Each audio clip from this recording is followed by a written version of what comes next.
Okay, so for this class, we're going to talk about the Supreme Court.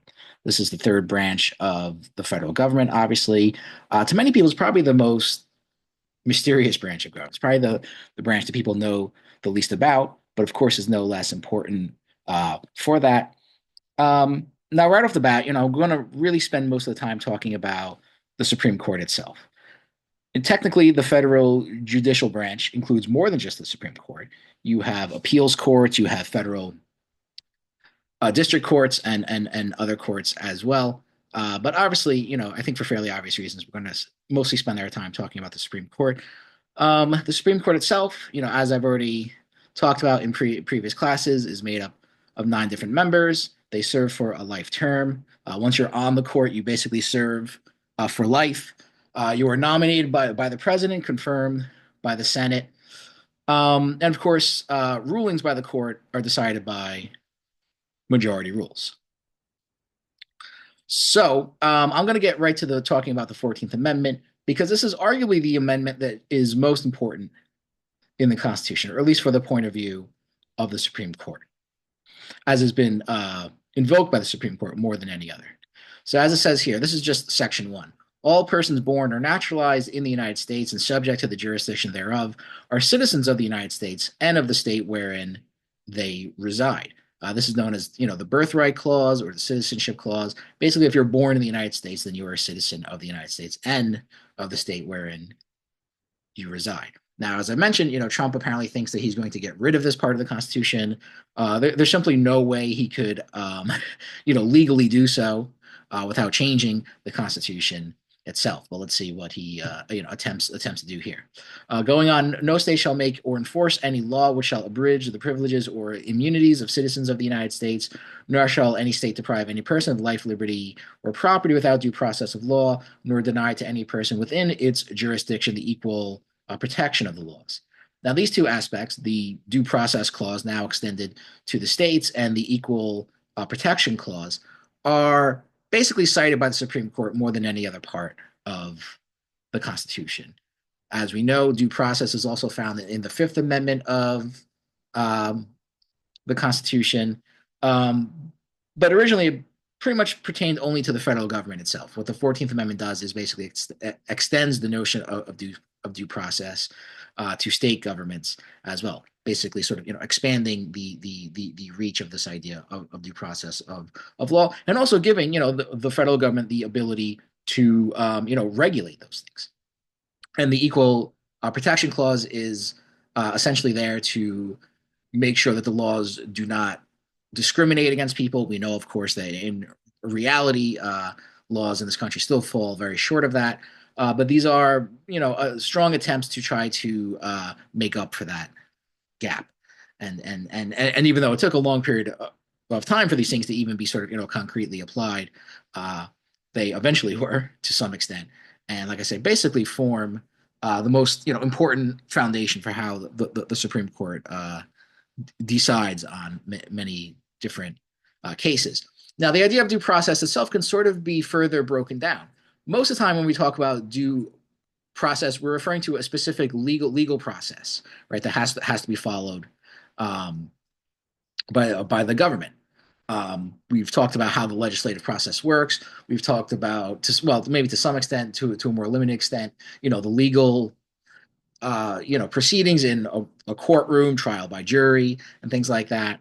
That's the more sort of conventional notion of due process, also known as procedural due process, which most people, I think, are familiar with already. However, aside from that, there's also a notion of what is called substantive due process. And this is a little more important in some aspects. Basically, it requires that the law itself, not merely the procedures by which the law would be enforced, is considered fair, reasonable, and just. So what it says is that basically is that regardless of whether or not the law followed a clearly defined legal process, is the law itself, even if it did follow that process, is the law fair, reasonable, and just, which obviously expands the power of the court to determine, the constitutionality of laws, essentially. Basically, what it does is that it requires the court to consider, does the government have a good reason to limit somebody's freedom? Does it have a good reason to deprive somebody of life, liberty, or or property? And if it concludes that the government does not have a good reason to do that, it does not serve a legitimate public interest or anything like that, then it can still strike that law down as being unconstitutional, even if it was passed through the proper legal method. So if you think about it, that's an incredible power in a lot of ways. We'll talk about various issues where this notion has been invoked, and probably depending on your views, in some instances you would probably think the government does have a good reason to regulate things, and in some cases not. Like we'll talk about, for example, the role of money in the political process, the role of campaign expenditures and independent expenditures by outside groups in elections. Maybe in that instance, you would think, yes, the government does have a good interest in regulating those things and limiting how much money people can spend in elections. Other issues, we've talked about rent control laws. Another issue where maybe yes, there's a good reason to regulate things. But in other instances, of course, you might say that no, the government does not have a good a legitimate interest in depriving person freedom, like abortion, for example, would be an example of that. Okay, so again, depending on your political views. Now, the first case I really want to get into is talking about Marbury v. Madison. So the links that I provided for this class basically refer to several important Supreme Court cases. I've already kind of covered over how you can select a quote to discuss these cases. We're going to start with Marbury v. Madison, though, because it's obviously one of the most important Supreme Court cases. This is the case that essentially established the power of the government, the government's the Supreme Court's power of judicial review. The idea that the court can determine the constitutionality of laws is not set forth in the Constitution. So that's an important thing, I think, for people to keep in mind. It is not originally a part of the Constitution. It was sort of derived from, or sort of originated in the ruling of this case here. So basically, the background to the case is in 1803, William Marbury, a Federalist who had received one of outgoing President John Adams' midnight appointments as a justice of the peace. Marbury was basically then denied his appointment to be a judge, essentially, by the incoming Jefferson administration, and then basically sued to force the government to basically deliver to come through on his commission as a judge. Now, the details of that itself are fairly sketchy, right? I mean, so the idea is that John Adams, right before he was about to leave as president of the United States, tried to pack the court with as many appointments as he could, people who would more or less share his ideology, his view of things, to sort of frustrate the incoming Jefferson administration. Right, this was really marked the first time in American history that a new presidential administration was coming into office that had a drastically different orientation or agenda than the previous one. And to make matters even more complicated, the Secretary of State during the Adams administration was John Marshall, who later ruled on this as the Chief Justice of the Supreme Court. So he was actually pretty, directly involved in the events that led up to this case. So the Supreme Court, led by Chief Justice John Marshall, ruled that while Marbury was entitled to his commission, the Judiciary Act of 1789, which had granted the Supreme Court the power to issue writs of mandamus, was unconstitutional. So basically what Marbury wanted was the Supreme Court to issue what is called a writ of mandamus, basically, an official order that would authorized by the court that would compel the government to do something. And this power was granted by the Judiciary Act of 1789. Well, what Marshall and the Supreme Court ruled is that this portion of the Judiciary Act of 1789 contradicted the Constitution. And since the Constitution is the supreme law of the land, no law can contradicted. Any law that contradicts the Constitution basically is sort of declared null and void, essentially canceled out or negated. So again, the court held that the Constitution did not give Congress the power to expand the court's original jurisdiction in this way, and that the court's power to interpret the Constitution included the power to strike down unconstitutional laws. So again, this is essentially where the power comes from. Marshall concludes that this is sort of a logical implication of the power given to the Supreme Court. Again, the power to determine the constitutionality of laws, but it is important to point out this is not actually specified. It doesn't actually say the Supreme Court has the power to determine the constitutionality of laws in the Constitution itself. If it did not have that power, what role would the Supreme Court play? Well, basically, it would just determine when laws apply to specific circumstances. So it would determine if the Judiciary Act of 1789 applied in the instance of this case, and that would be about it. Essentially, it would not have the sort of further power to determine if a law was constitutional or not. But again, I mean, that's a significant power given to the Supreme Court. It essentially gives the Supreme Court the power to basically cancel out anything else done by the Congress or even by the president itself or by the executive branch.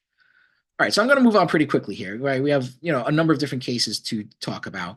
I want to move on to some of the important free speech cases in the history of the United States Supreme Court. So the Schenck case and the Dobbs case. There are, in fact, many more, of course. Some of these I actually talk about in the article that I wrote from the beginning of class, right? And in fact, I spent a long time talking about this, period of time around World War I. The reality of the Supreme Court, and I think people should realize this, is that when it comes down to actually protecting freedom of speech in this country, to put it quite bluntly, the Supreme Court has kind of a shitty track record. The Supreme Court in the big landmark Supreme Court cases regarding freedom of speech has usually failed to protect freedom of speech, has usually upheld, convictions against people who have exercised their freedom of speech. And you see this quite clearly in the Schenck and Dobbs case, both of which were decided unanimously as well, 9-0. Some of the other important Supreme Court cases were decided by a majority, but not a unanimous one. And this so-called dissenting opinions published by the court later became sort of an important philosophical documents about the importance of free speech in society. But we should not fool ourselves into or sort of overlook the fact that that did not stop the court from upholding convictions against people by a large majority. And again, these convictions were mostly directed against socialists and anarchists who were at this time, protesting U.S. involvement in World War I, as well as other things, protesting U.S. Intervention in the Soviet Union, for example, when it was first created, which was not a part of World War I, or even after the war. Some of these cases date back from the 1920s as well, like Gitlow v. New York, for example, another Supreme Court case that I talk about. Anyway, going to the Schenck case, we see the, again, unanimous opinion authored here by Oliver Wendell Holmes, Jr., articulates an important concept which would later become sort of the standard by which the Supreme Court would judge cases regarding freedom of speech in this country. This became known as the clear and present danger test. So Holmes writes, again, regarding Schenck, who, let's be clear, was opposed to the draft in World War I, was passing out flyers, basically, urging people to oppose the draft. Was not advocating any violent action. Basically, his conclusion was that you should contact your member of Congress and tell them that you're opposed to the draft. That essentially is the extent of which his dissent went. Essentially, Schenck was a member of the Socialist Party, along with Elizabeth Baer, who was also arrested as well. Anyway, so keep that in mind. Very, very much in many ways reminiscent of what Muhammad Ali would do several years later, protesting against the Vietnam War, who also was imprisoned for that. Anyway, so Holmes writes here, the most stringent protection of free speech would not protect a man falsely shouting fire in a theater and causing a panic. The question in every case is whether the words used are used in such circumstances and are of such a nature as to create a clear and present danger that they will bring about the substantive evils that Congress has a right to prevent. So this idea of falsely shouting fire in a theater and causing a panic became the standard of what they call the clear and present danger test. In other words that are falsely articulated, as it says here, and lead to harm being done to another person represents what they consider to be a clear and present danger, and thus can be regulated. Thus, people their right to freedom of speech would not protect them from saying things like this. Now, again, I have to point out that Schenck was essentially involved in a pacifist action, so I don't see how his actions would constitute a violent act. Holmes, articulates a similar reasoning in the Debs case, the conviction of Eugene Debs, the leader of the Socialist Party, which again I've also talked about in a previous class as well. So Holmes again writes, now he speaks about the Constitution of the United States giving him the authority to do what he did at Canton.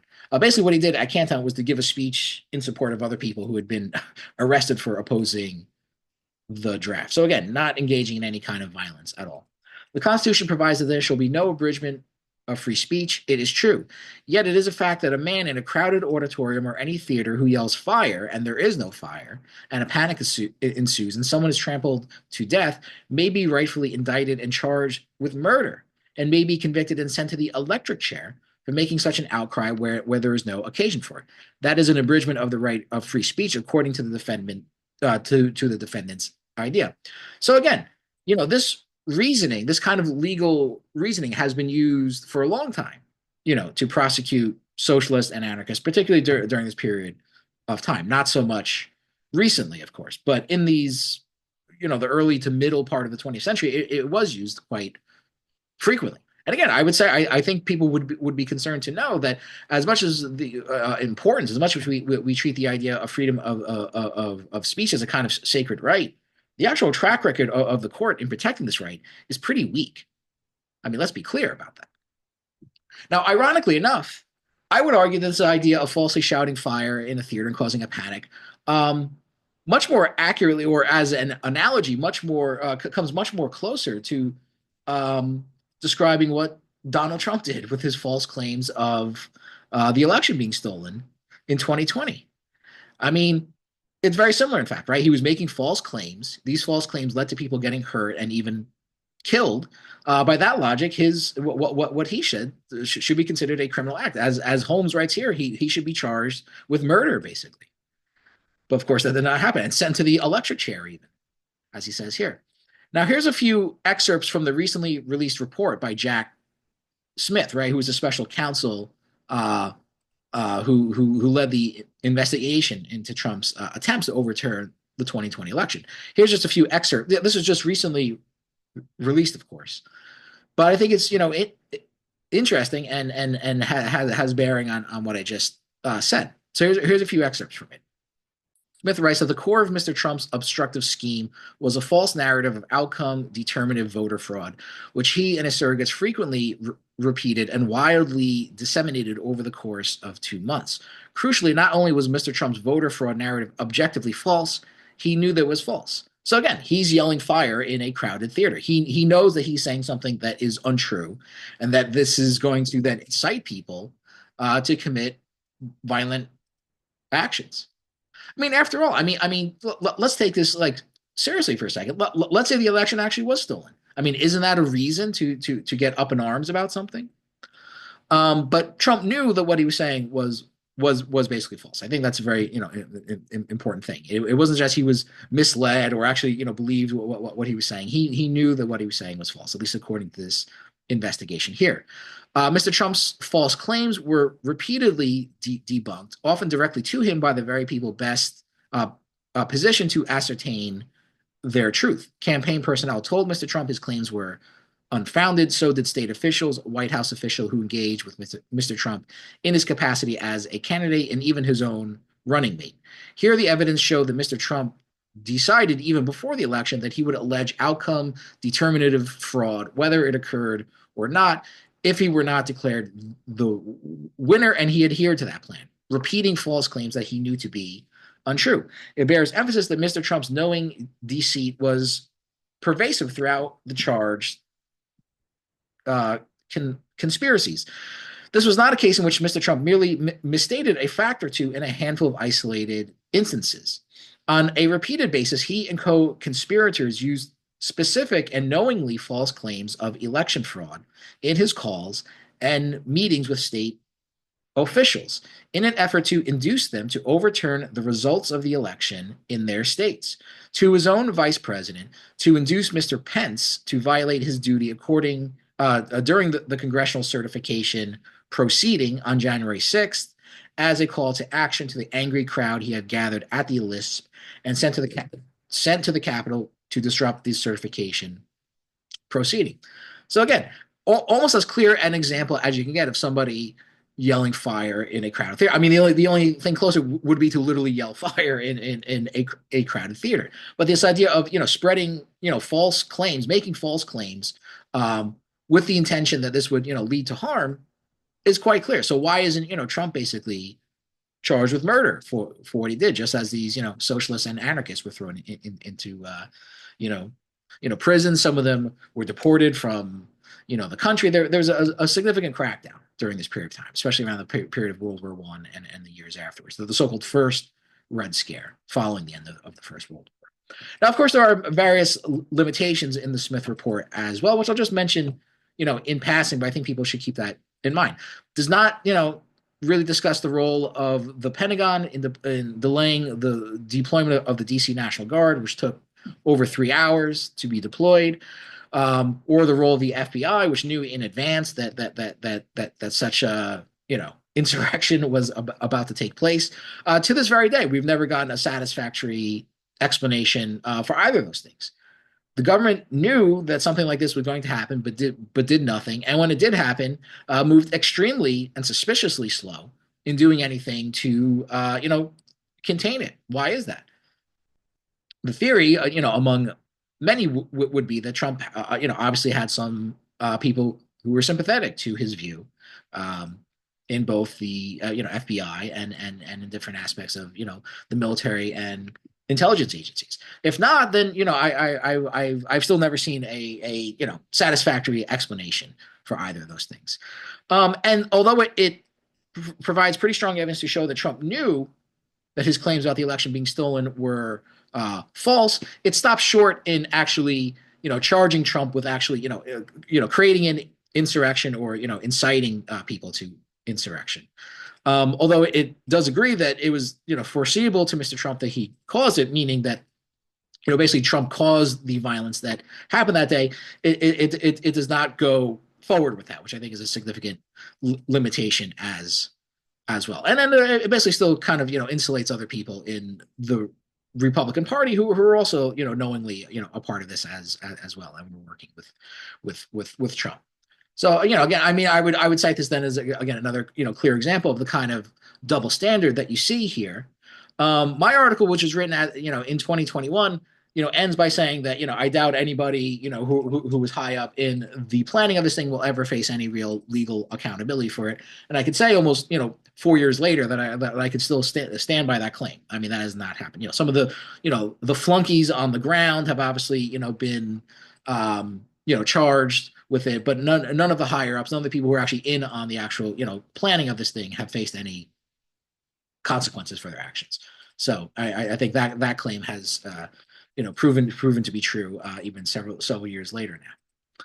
Now, all right, going back to this idea of freedom of speech and how the Supreme Court protects it or is supposed to protect it, the standard of the clear and present danger test has been somewhat relaxed since then. And this is now known as the imminent lawless action test. So this stems from another Supreme Court case known as the Brandenburg case, Brandenburg v. Ohio from 1969. Now, interestingly enough, this involves a member of the Ku Klux Klan who had his conviction overturned by the federal government, by the Supreme Court. So almost every other instance of, and all these other landmark Supreme Court cases involving a socialist or an anarchist, they all had their convictions upheld, by the way. Let's keep that in mind as well. I think more evidence for a kind of double standard that you see here. Again, according to the Brandenburg test, speech or conduct is not protected by the First Amendment if it is entitled to incite imminent lawless action and is likely to produce such action. In other words, speech that is intended to cause immediate illegal activity is not protected by the First Amendment. For example, a person who publicly advocates for the violent overthrow of the government and encourages others to engage in acts of violence would not be protected by the First Amendment. However, none of the defendants, in Shank and Dobbs, for example, were doing such a thing, by the way. This is because their speech is intended to incite imminent lawless action and is likely to produce such action. On the other hand, speech that is simply offensive, like using racial slurs and things like that, or controversial but not intended to incite immediate illegal activity is generally protected by the First Amendment. Now, this is considered to be sort of a looser standard than the earlier clear and present danger test, and it's still basically considered to be the authoritative standard even today.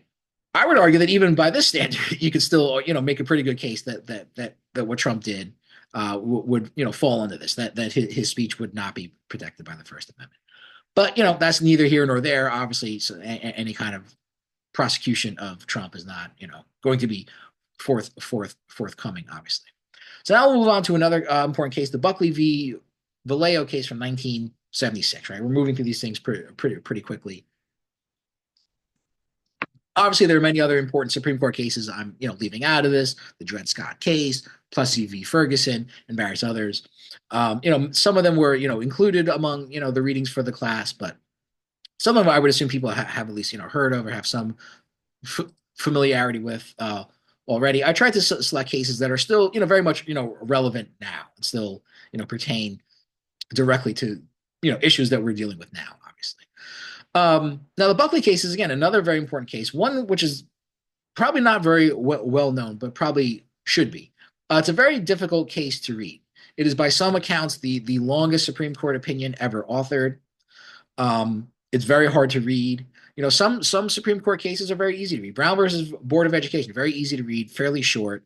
Kind of probably suggests that the Supreme Court wanted people to actually read this thing. Kind of knew there'd be a kind of, I guess, historical legacy for this and wanted people to read it. Buckley is almost like the opposite, right? They want to keep this in the secrets, in the shadows. Rather, they did not want people to basically to know what this thing is about. But it is highly significant at the same time. What it basically did is that it struck down restrictions on campaign spending by candidates, but even more importantly, the idea that you cannot regulate independent expenditures by outside groups. So if I'm a group out, that's not running for office myself, I can spend as much money as I want paying for ads to support a candidate or to support an issue, basically without any kind of regulation at all. As long as I'm not in direct not dealing directly with the campaign itself, I can basically spend as much money as I want, funding ads in support of a candidate or a cause or anything like that. Now, this idea of not directly coordinating with a campaign is, the barest, fig leaf, the barest, pretense of maintaining any kind of separation, right? Obviously, if I'm somebody like the Koch brothers and I don't want, taxes to increase or something like that, I can run as many ads as I want in support of causes like that, knowing that candidates who support that issue, of course, will benefit from it. So this would be an instance where maybe you would want the government to say, yes, there is a legitimate interest in regulating how much money can be spent on elections. That maybe a handful of billionaires shouldn't be able to spend as much money as they want. Essentially brainwashing people with political ads, which is essentially what they do. But this case is famous for introducing the idea that money is speech. Spending money is a form of speech, apparently, according to the Supreme Court here. Here's an excerpt from it. A restriction on the amount of money a person or group can spend on political communication during a campaign necessarily reduces the quantity of expression. Notice not quality. Like how, what is the intellectual content or the truth content of the ads. but it reduces the quantity of expression, the number of ads, basically, by restricting the number of issues discussed, the depth of their exploration, and the size of the audience reached. I mean, now this is not true, right? I mean, anyone can tell you that the political ads are extremely, simplified, dumbed down, oftentimes blatantly, untrue or severely, taken out of context, forms of political communication. But again, the government ruled that since spending money on this is considered a form of speech, that basically people can spend as much money as they want. To limit their ability to spend money on these political ads basically limits their speech. Now, again, this is the same Supreme Court that doesn't have any problem with locking people up in prison for opposing the draft, but allowing billionaires to spend unlimited amounts of money on campaigns is okay. They go on to say, but the concept that government may restrict the speech of some elements of our society in order to enhance the relative voice of others is wholly foreign to the First Amendment. So they completely reject the idea that, spending money, allowing people to spend unlimited amounts of money is obviously going to give a benefit to people with more money. That's pretty obvious. But they reject the idea that those people can then use their money to essentially drown out everybody else that doesn't have millions and billions of dollars around to finance these political ads. Well, in a sense, isn't that kind of taking away other people's right to speech? I mean, you literally are drowning them out. I mean, they don't have the ability to speak up or sort of counteract this nonstop, relentless barrage of political communication. And the fact is that these ads work. Most people believe what they see on TV, and if they read a newspaper, believe what they read in a newspaper. And whoever gets more ads out there usually wins the election. Whatever candidate spends more money in an election usually wins the election. Especially at the congressional one. Now, one of the main architects of this Supreme Court decision was Lewis Powell Jr., who was appointed to the court by Richard Nixon. Now, prior to this, Powell wrote something to the U.S. Chamber of Commerce, which has since become known as the Powell Memo. It was originally kept, secret, but it was later leaked to the public. You can look it up online. Powell urged businesses and corporations to counter increasing liberalism in the United States, and mentions people from Ralph Nader to Herbert Marcuse, who's a famous 60s radical Marxist, professor of sorts from that period of time. There was increasingly, sentiment in the United States that there was now too much democracy in the United States.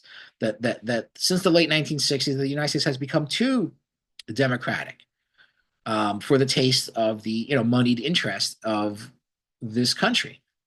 And of course, when we look at it in the context of the civil rights movement, we have to realize that only since 1965 have African Americans really for the first time, or for the first time in a long time at least, had the right to vote more or less secured. That you have rising social movements in the United States who are all pressing for changes to be made. This did cause some stress on the part of the big business interests in the country, particularly with the anti-war movement as well, I would add. And so they basically, so Powell sort of helps them to devise a strategy to take the power back. The empire strikes back, essentially. He urges them to create think tanks, fund academic research, and establish media outlets to promote their ideas and values. Roger Ailes, who worked for Richard Nixon also in the 1970s and the founder of Fox News, apparently since the 1970s have been kind of floating this idea of sort of a conservative news network that would sort of push a right wing slant to covering the news in this country, which of course he later got his wish. Powell was later again put on the Supreme Court by Richard Nixon. Again, another quote from the Buckley v. Valeo decision, not authored by Powell himself, but sort of authored jointly by the Supreme Court, which is kind of unusual. The First Amendment requires the invalidation of any legislative effort to regulate the content of political speech based on a fear that people would hear or read too much of it. This also led to the formation of these political action committees, which we often hear about. Again, groups that raise money to promote a cause or a candidate. So what it did basically is that it said that you can only So again, just to be clear, it maintained this idea that I can only give so much money if I'm one of the Koch brothers, let's say for example, I can only give so much money directly to a candidate, which they would say would be blatant uh, corruption. So they say, which it would be, I suppose. But what they also say is that as long as I don't give the money directly to them, I can run as many ads as I want in support of that candidate. And that's perfectly okay. And that's not going to, sway things, or that's not going to sort of, undermine the democratic process in this country and sort of shift the balance of power to those basically with more money. I mean, that is why it's an important thing to keep in mind. Now, this was then sort of later further enhanced by the Citizens United case in 2010, which basically, removed limits now on unions and corporations. Of course, corporations have much more money to spend for the most part, and basically ruled that corporations are people as well. The corporations now have First Amendment rights as well, although there were earlier Supreme Court cases that made this argument as well. So, I mean, think of the kind of twisted legal interpretations that come out of these cases. Money is a form of free speech. Corporations are people. And now, with that interpretations in place, we've seen, an avalanche of money, come into the political process. It has basically purged any kind of moderate Republican out of the Republican Party. That's a big part of the reason why the modern day Republican Party, especially over the last decade or so, has become increasingly extreme in its views. I would still argue the Democratic Party is still a fairly moderate party, but the Republican Party has become increasingly right wing and extreme. And in some ways, the Democratic Party sort of followed it, moved further to the right, as I said, last class, especially since the election of Ronald Reagan, but has continued to do so even now. You can see that the major groups that spend money in these elections, these so-called dark money groups. Now, this is now money that's given anonymously. That's why they call it dark money. You can see the lead here is the U.S. Chamber of Commerce, the very group that Powell was addressing. Crossroads GPS, which is a group founded by Karl Rove, who was one of George W. Bush's main political advisors. Americans for Prosperity, the group founded by the Koch brothers. And you can see the rest here. National Rifle Association, also very high up on this list. So, pouring all this money into the election campaigns, particularly in the, into congressional races, I think has played a significant role in transforming the Republican Party in particular into a very extreme right wing political party. People talk about the unholy alliance that developed between big business interests and the Christian right in this country, beginning in the 1970s and especially during the 1980s. Talk about super PACs here. Again, basically what I said, they can take unlimited donations from individuals, corporations, and unions. Now, again, labor unions obviously don't have as many funds available as these giant corporations do. Okay, so now moving on. Well, I'll talk about Roe versus Wade a little bit, as well as get into the Dobbs case. So let me bring that up here.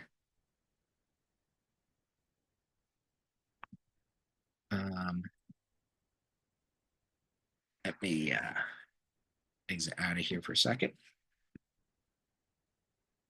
Okay.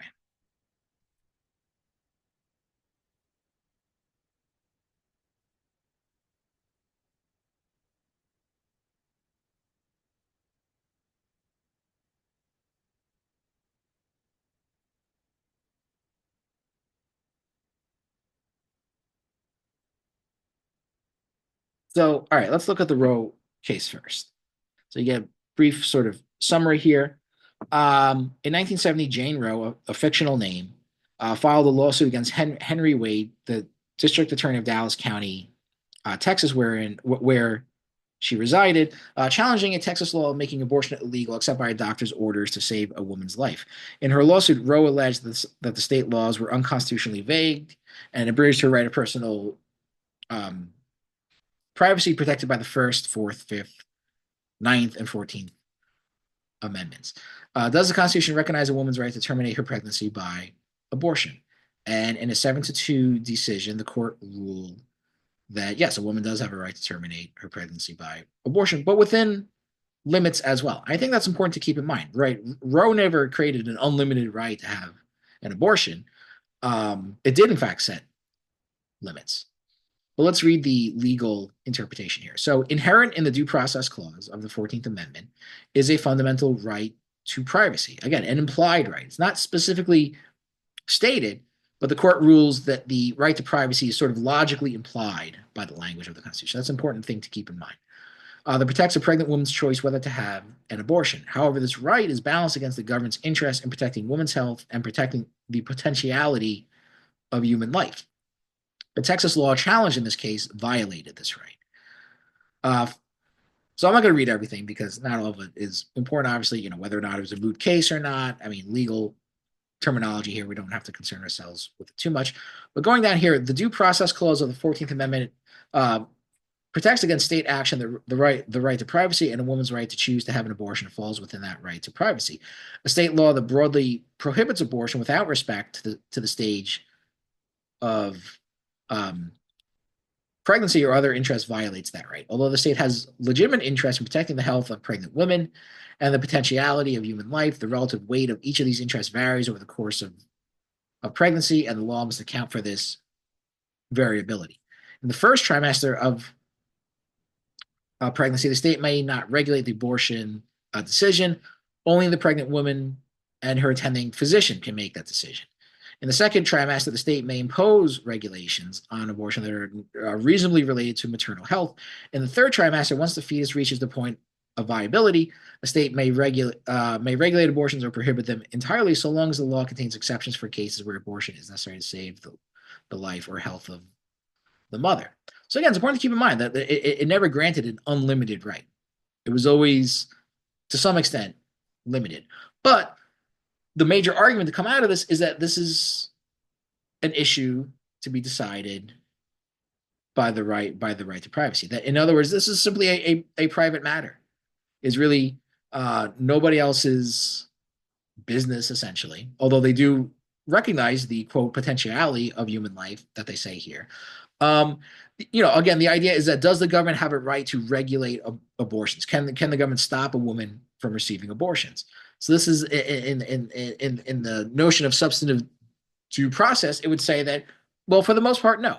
For the most part, the government does not have a legitimate right to limit a woman's freedom, essentially, to receive an abortion if she so wants. But there were, again, always limitations to that, right? Now, before we talk about the Dobbs case, let's go, talk a little context here, which I think is important. Now, we've already talked about in previous classes, like in the class on federalism, where we talked about, the state healthcare rankings and things like that, that maternal mortalities in the United States are extremely high, among the highest in the world, especially among, industrialized countries. Simply put, pregnancy and giving birth is very dangerous for many women, particularly for, Black women, as you can see here, and for American Indian, Alaskan Native women, which, of course, there are also disproportionately lower income groups as well. So your income level, although it's not reflected here in this data, is, sort of implied by it, crucially determines your chances of literally surviving the pregnancy.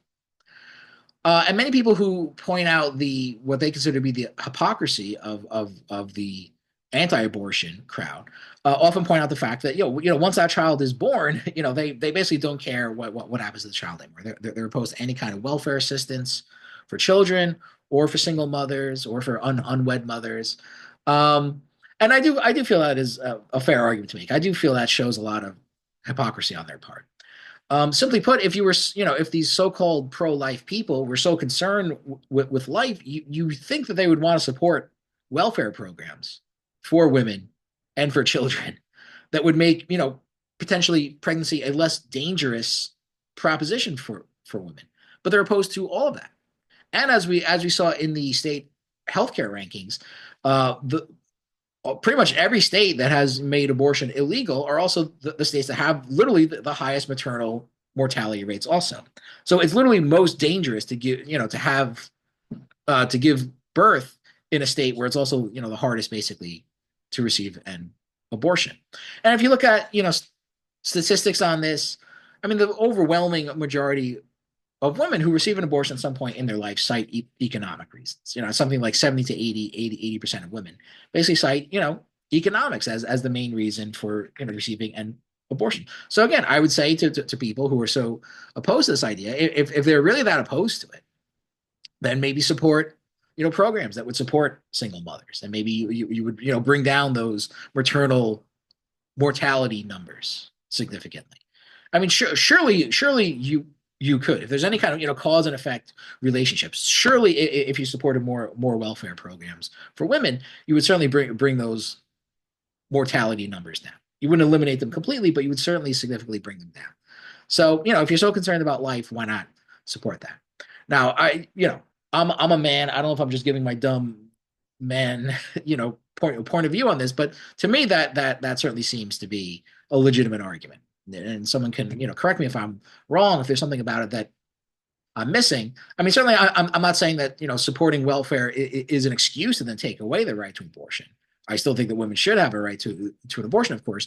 But again, I would, direct this at people who are opposed to it. If you're so opposed to it, why are you also opposed basically to welfare for women and for children as well? And the infant mortality rate in this country is also disturbingly high as well. So if you care about life so much, why don't you support things that will bring those numbers down, that will actually literally save the lives of women and children in this country? And I think this kind of, flawed logic is reflected in one of the dissenting opinions written for Roe versus Wade. So this is the opinion written by Byron White, who was actually appointed by JFK, and was kind of, somewhat of a liberal on the Supreme Court. But White disagreed with the majority in Roe. And so he writes here, at the heart of the controversy in these cases are those recurring pregnancies that pose no danger whatsoever to the life or health of the mother, but are nevertheless unwanted for any one or more of a variety of reasons: convenience, family planning, economics, dislike of children, the embarrassment of illegitimacy, etc. The common claim before us is that for any one of such reasons, or for no reason at all, and without asserting or claiming any threat to life or health, any woman is entitled to an abortion at her request if she is able to find a medical advisor willing to undertake the procedure. The court apparently values the convenience of the pregnant mother more than the continued existence and development of life or potential life that she carries. Now, when anyone reads this, because does anyone see, I would say, a pretty glaring flaw in his logic here?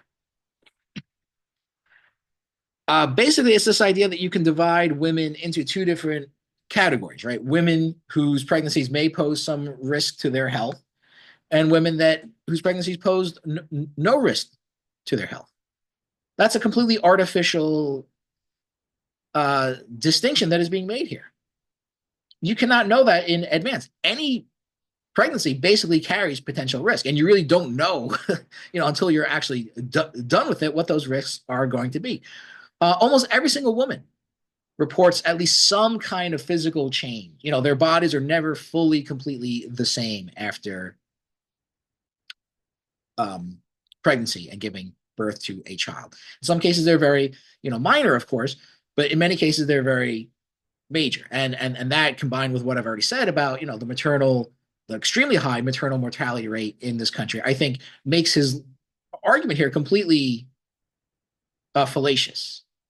And he claims that some women just do it for no reason at all. That's also not true. Again, the vast majority of reasons cite economic reasons. The costs of giving birth, not to mention supporting a child, as their major reason.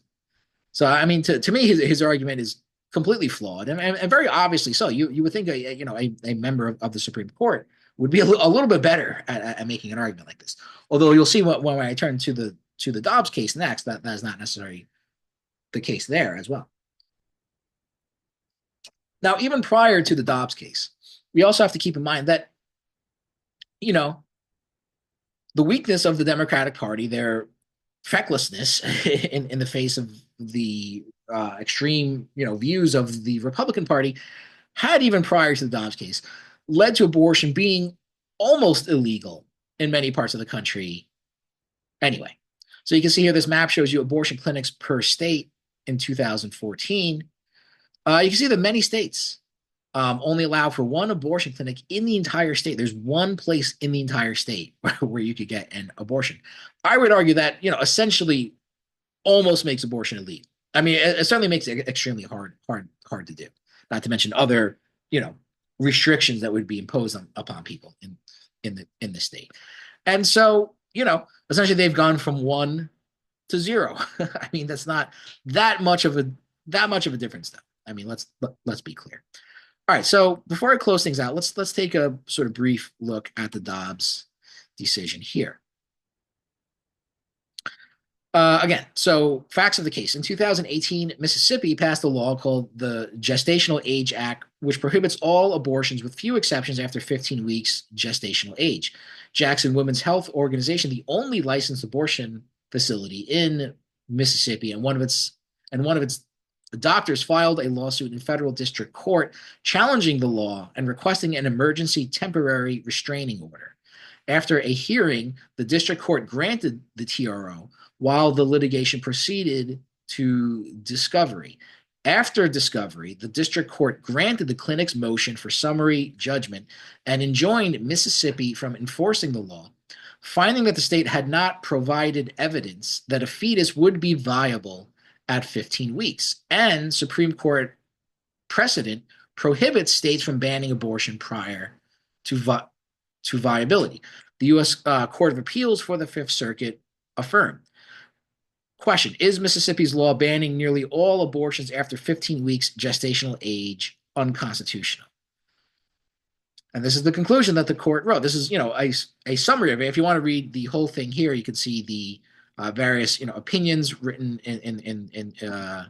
by the judges here. Usually for some of these older sites, you just click on View Case, and it'll take you to where the decisions are written. It's important, to read the majority opinions as well as the dissenting opinions. Here you can see they've kind of separated into different categories here. So you can read the opinion of the court. You can read the concurring opinion, which are basically opinions that agree with the majority but have basically slightly different reasons, or maybe significantly different reasons for doing so, although they still agree with the majority. And then you have the dissenting opinion that who did not agree with the majority of the court. Now, usually this also is lacking. So you can see this sort of graphic here, actually, which is very convenient. Sort of shows you who voted for which. It does not have it here apparently, but you can sort of read it in the text if you want. Anyway, so the Constitution does not confer a right to abortion. Well, that's kind of like no shit, Sherlock. Really? I mean, do you really expect a document written in the 18th century to really talk about abortion? Or how about the fact that women did not have the right to vote until 1920 in the United States? I mean, maybe if women actually had a political voice in the government at that time, maybe the Constitution would reflect things like that. But you'll see that this idea, they go back to this idea time and time again, that because the Constitution does not literally say the word abortion in it, then women did not have a right to an abortion, completely ignoring the fact that the earlier Supreme Court case, decided this issue by the idea of an implied right to privacy, which is not written in the Constitution, but implied by the Constitution. And the notion that there are implied rights that are not explicitly written down has long been accepted by the Supreme Court. So to imply this very sort of conservative, what's it called, originalist, interpretation of the Constitution just doesn't make any sense. And it's like I said, it's also a historical argument. It's an argument that lacks any kind of real historical context to inform it as well. But anyway, I emphasize this because you'll see that they point this out a lot. Roe versus Wade and Planned Parenthood of Southeastern Pennsylvania versus Casey, another important Supreme Court case regarding this, are ruled. Justice Samuel Alito authored the majority opinion of the court. This is the guy that supports, insurrections. By the way, the Constitution does not mention abortion. Here again, the second mention of it. And again, I say, no shit, Sherlock. This right is neither deeply rooted in the nation's history nor an essential component of ordered liberty. The five factors that should be considered in deciding whether a president should be overruled support overruling Roe versus Wade and Planned Parenthood versus Casey. Now, again, to overturn a Supreme Court case is a pretty, significant thing. Most of the time, the Supreme Court has to sort of allow itself to be guided by previous Supreme Court cases. Only under fairly exceptional circumstances can it rule overturning an earlier case. And I'm not going to go through all of them right here. I'm just going to basically focus on the first two because I think those are the two most important ones. I think they're sort of, basically, listed in order of importance. So first, it says it short-circuited the democratic process. This is another absurd argument. Over 80% of people, according to polls, if you can believe polls, but I think it's pretty clear. I mean, I hardly know anybody that doesn't think a woman should have a right to an abortion, even if they are, conservative and vote for Donald Trump. But according to polls, 80% of people basically support the right to abortion in this country. So they're claiming that they're sort of honoring the democratic process by doing this, even though their decision completely goes against what the vast majority of people think in this country. And you rarely find 80% of people that agree on anything. What they're saying basically is that when Roe versus Wade was decided in the 1970s, most people, they claim, were opposed to women having a right to abortion. Well, first of all, prove it. Prove that is actually the case, which I don't necessarily know that it is. They cite the fact that a lot of states at that time had anti-abortion laws on the books. That to me is not necessarily, conclusive proof that a majority of people in this country were opposed to it. Two, even if that is true, I mean, that was over 50 years ago. Public opinion has obviously changed. So does that make any sense to go back to the public opinion of 50 years ago and completely ignore where public opinion is at in the present day? Does that make any sense at all? I don't think so, obviously. And again, they both go, and two, both lack grounding in constitutional text. So they go back to this idea that a document written in the 1700s, where, abortion was talked about back then, even to some extent, not as much as it is now, but it's not like it was a completely unheard of thing. So I would say maybe even a stronger argument, rather than just pointing out how old the Constitution is to actually point out the fact that women had no right to vote. They had no political voice in the government at all. And so certainly that should be taken into consideration for that.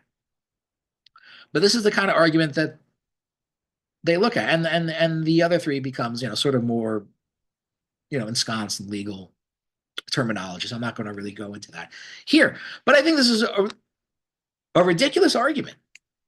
And I have to say, I mean, before I really started, teaching these classes on a regular basis and really, delving into these Supreme Court cases, I used to think it'd be somewhat intimidating to argue against a Supreme Court judge. You'd figure, if nothing else, these people must be experts at legal reasoning and arguments and stuff like this. I mean, I'm not a lawyer, but I find these arguments to be absurd and very easily, very easy to be able to point out flaws and contradictions in their legal reasoning here. But this is, what it is, and this is, because of this Supreme Court, almost like half the states in the country have now banned or severely, restricted a woman's right to abortion. And of course, there are various other things that we could talk about as well, but I know this is certainly a hot button issue that people like to talk about, can cause divisiveness. The last time I taught this course, I was actually accused of being prejudiced against Christians by a student in my class. Although I don't think I've said anything prejudicial. I mean, if that's your religious belief, that you're entitled to that belief. I mean, you have to understand though that not everybody accepts that belief, And again, and besides that, I would argue that the kind of rational argumentation for this is very lacking. I mean, it's, like I said, very easy to point out the flaws in this. And again, what other just drawing on personal experience when I've talked about this, before, then someone usually talks about women being too promiscuous and things like that. People don't seem to understand that this again, this is a notion of privacy. It's none of your business basically to be judging the so-called promiscuity of people that you don't even know. Like how do you know? But I'm just saying because I've heard this many times in the past that does not stop people unfortunately from voicing opinions like that. But anyway, I think I'll pretty much wrap things up here now. So we basically covered the three different branches of government. So hopefully you have a better understanding of that. Particularly some of the more problematic natures of it. Again, I think taken as a whole, especially when you discuss the more problematic aspects of these branches of government, you can see that these are not particularly strong democratic institutions. They never were for the most part, but as time has gone on, the sort of the evolution of American politics, if anything, they've become even less democratic over time as well. So hopefully that becomes clear to people uh, as well. Okay, all right. So take care, everyone.